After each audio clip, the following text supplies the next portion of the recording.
Hello friends, എന്തൊക്കെയുണ്ട് വിശേഷം? എല്ലാവരും സുഖമായിട്ടിരിക്കുന്നു. വൈകുന്നേരം പിള്ളേരെയൊക്കെ ട്യൂഷന് വിട്ടിട്ട് വെറുതെ ഇങ്ങനെ കൊച്ചു വർത്തമാനം പറഞ്ഞിരുന്നപ്പോഴാണ് എന്നാൽ പിന്നെ നമുക്കൊന്ന് കറങ്ങാൻ പോയാലോ എന്നൊരു ആലോചന വന്നത്.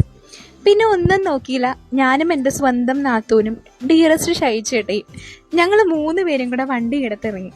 കൊച്ചിയിലൊക്കെ വെറുതെ ഒന്ന് കറങ്ങി. എല്ലായിടത്തും ക്രിസ്മസ് ആഘോഷങ്ങൾക്ക് തുടക്കമായിട്ടുണ്ട്. ലൈറ്റും ഡെക്കറേഷൻസും എല്ലാമായിട്ട് ഒരു പ്രത്യേക ആംബിയൻസ് ആയിരുന്നു ശരിക്കും എല്ലായിടത്തും. ഷൈച്ചേട്ടയ്ക്ക് കൊച്ചിയിലുള്ള ഓൾമോസ്റ്റ് എല്ലാ ഫുഡ് സ്പോട്ടുകളും നല്ല ഫെമിലിയർ ആണ്. അങ്ങനെ പുള്ളിയുടെ കെയർ ഓഫിലാണ് ഞങ്ങൾ ഈ കഫേയിലെത്തിയത്. അവിടെയും ക്രിസ്മസിൻ്റെ ഒരു വൈബ് തന്നെയായിരുന്നു ശരിക്കും.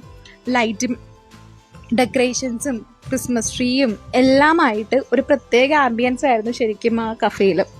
ഞങ്ങൾ ഷവർമയൊക്കെ കഴിച്ച് ലാസ്റ്റ് നല്ല തണുത്തിട്ടുള്ള ഫ്രഷ് ലൈമൊക്കെ കുടിച്ച് ഒരു പ്രത്യേക വൈബായിരുന്നു ശരിക്കും അവിടെ ഇരുന്നിട്ട്.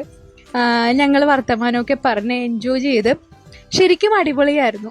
വല്ലപ്പോഴും ഒക്കെ ഇതുപോലെ ഓരോ ഔട്ടിങ്ങും നമ്മുടെ ഇഷ്ടപ്പെട്ട ആഹാരം കഴിക്കുന്നതും അതൊക്കെ നമ്മുടെ ലൈഫിൽ ഒരു എക്സ്പീരിയൻസുകളാണ്. നമുക്ക് തരുന്ന സന്തോഷം ഒട്ടും ചെറുതല്ല. അപ്പോൾ എല്ലാവരും ഹാപ്പി ആയിട്ടിരിക്കുക, സന്തോഷമായിട്ടിരിക്കുക.